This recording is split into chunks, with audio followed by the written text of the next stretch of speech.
flashbacks from Woodstock. Thank you, Kyle. Give it up for Kyle, everybody. Is anybody here? Is it just us, Kyle? The Naked Poet is here. The Naked Poet is here. I'm about to introduce the Naked Poet. And James Wesson, like a unicorn, one of the original Tabernacle deacons, he has snuck in. I was talking to Jack Mason, and he said, "Is Wesson there?" And I said, "No." And then I turned, and there you are. So he's here. By the way, there was a guy with a bicycle horn earlier tonight, and he did not get to perform. Have some breakfast. So, Oh, great. did everybody get a breakfast bag from the Naked Poet? Nia, did you get your breakfast bag from the Naked Poet? All right, folks, this is what we've been waiting for. Nia, please make it colder in here. What? That's what I've been waiting. I come to the Tabernacle for your performances, as you know. Good. Nia and I have a bet going. I'll tell you who won after you're done. And now, ladies and gentlemen, please welcome to the stage. Maybe we should dim the lights so we don't hurt anybody. You know what I mean? Don't do them too much. I mean, he said, well, I don't know how much you're taking off tonight. You're already not wearing shoes, which is totally illegal, but you are the Naked Poet, so we'll make exceptions. That's right. Ladies and gentlemen, the Naked Poet!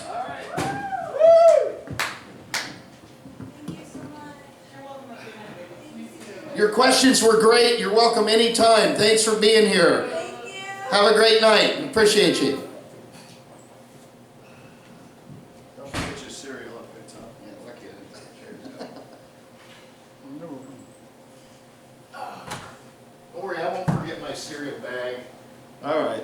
When I get a bag from the Naked Poet, I'm taking that bag home with me. You know what I mean? I'm going to eat it. Eat that bag. Yeah. You get my milk out of the fridge.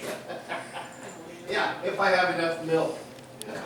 The last time I performed, Tom, it was the day after my birthday. If I don't wear my birthday suit on the day after my birthday, you think I'm going to do it now? I don't know. I never know what you're going to do.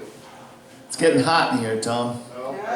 I left First my of all- phone at home. I don't know what Pretty hot. temperature it is. First of all, I missed the Reverend's performance, which I really apologize for. I never know where he's going to squeeze you He in. was early tonight. Sometimes was he's early? at the end, sometimes he's at the... You never know where he's going to be. But the prayer's always for Brittany, so free Brittany from the curse of her father or whoever else is bothering her. She was So. released from the conservatives.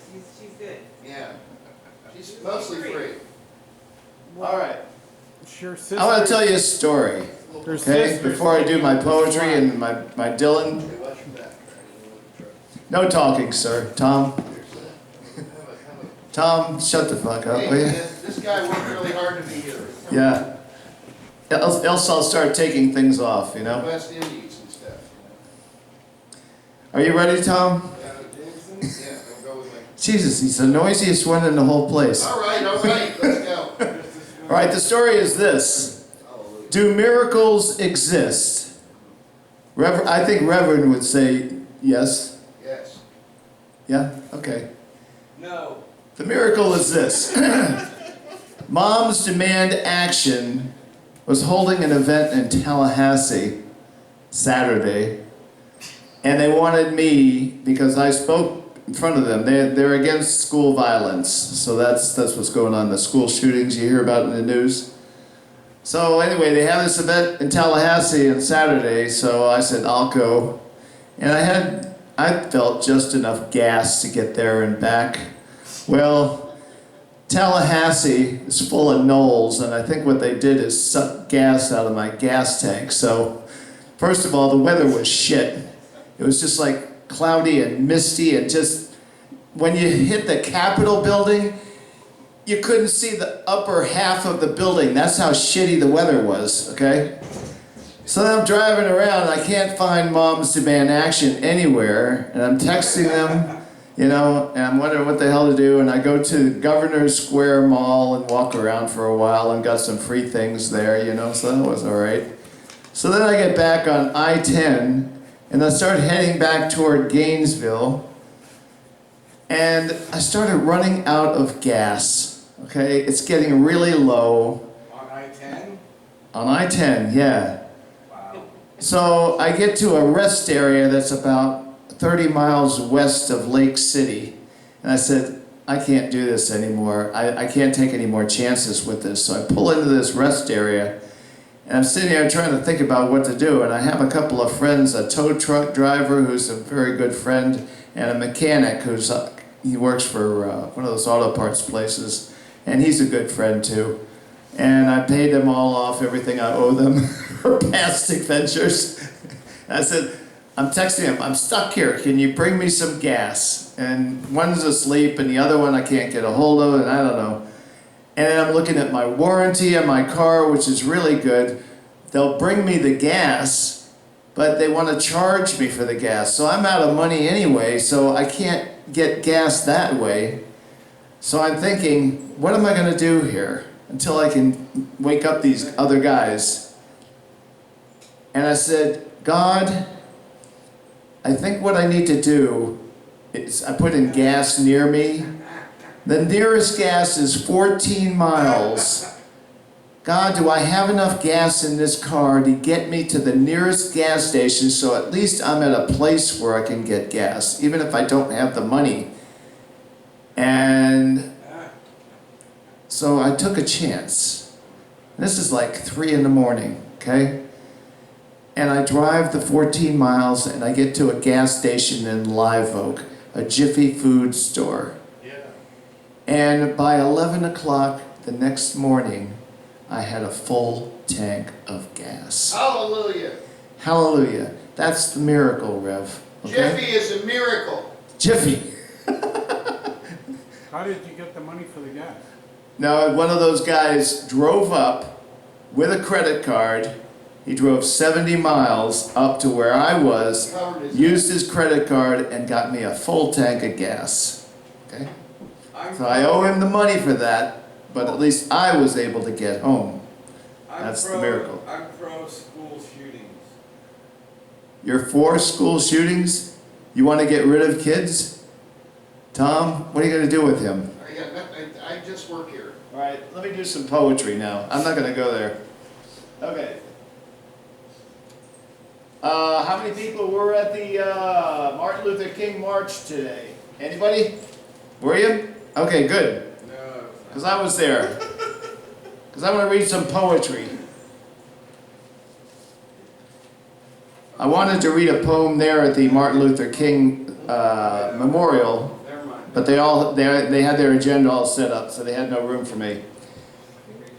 Here's 3 poems. Black I am, black like me. No, not that one. Yeah. Any other poem? No, No, that's not a good one. it is a good one. It's the worst one of all. You haven't heard it. I've heard it so many I times. want to hear it. Huh? No, I don't think it's a good I idea. demand that you hear it. No, I don't think it's a good idea. I would Yes, it is a good highly idea. recommend not that one. It's a great idea.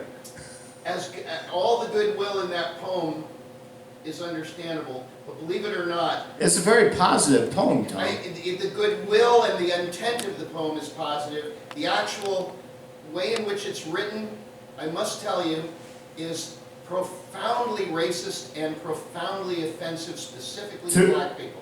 I'm just telling you right now. Let him you're read I'm his not kidding you. poem, Tom. It's so provocative and offensive you could not even imagine. I know Let that him the read idea of his it, poem. I get the idea of it. Yeah. The way that it's written is profoundly offensive. Why are you interrupting his I'm just performance? telling you, I showed this poem to some black people at last year's MLK event. They loved it. They wanted a copy of it, Tom. Yeah! People of color love this poem. You're wrong, Tom. no, I'm Yeah! I couldn't be more right, and we've actually discussed this over the years. All right. I just. In deference to you, Tom, I won't read it. Oh Okay? my God! And I'm sorry, thank you very much. That's Wow, that's the I'm most leaving. awesome thing, we'll have that discussion, you and I, and I Yeah. appreciate that. Anything else but that, All right. thank you. I'm leaving, but I want a drink first. All right, let's try another one. Maybe Tom, you'll like this one. Jameson's and It's called The Black Cows and the White Birds. Okay. Oh, good. America, the land of the free. If you're white, you don't fear the night. Everything's all right. But not if you're black. You're under attack. You may never come back, 'cause no one's got your back. In '63, King had a dream. Black kids and white kids playing together. 5 years later, a white sniper shot him dead. A few years ago, Perhaps. a white cop killed a black man in handcuffs, cold-blooded murder on a public street, while other cops watched. Perhaps.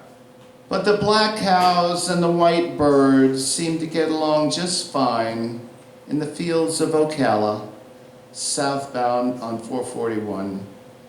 So why can't the white people and the black people get along too?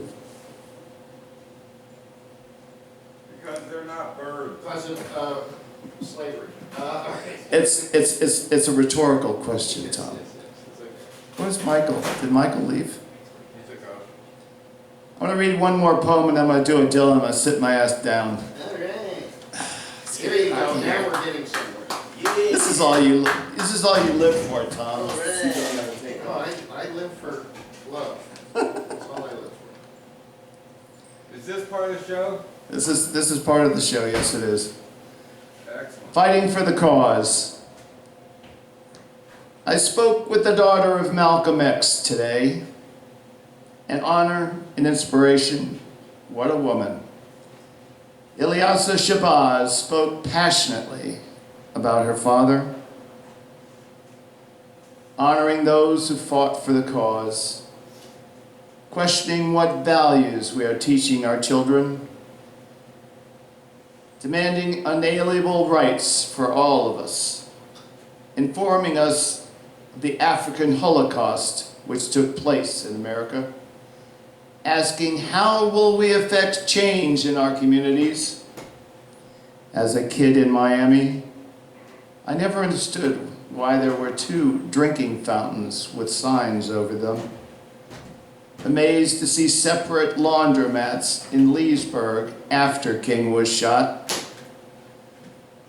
I chose an integrated high school over an all-white one.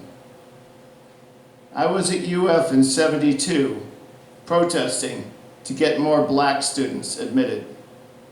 So now, half a century after Malcolm X was assassinated, after the Civil Rights Bill became the law of the land, why do black men still die in the custody of white police officers? That's a lie. Who's on the stage? You? Just go, man. It was a good show. Just so good. Why is ex-President Obama called a non-Native American and a Muslim? Why is there still such racial division in America? How can we stop the hatred, bigotry, discrimination, intolerance? It's up to us to find a way. Let's start today. And she autographed this poem.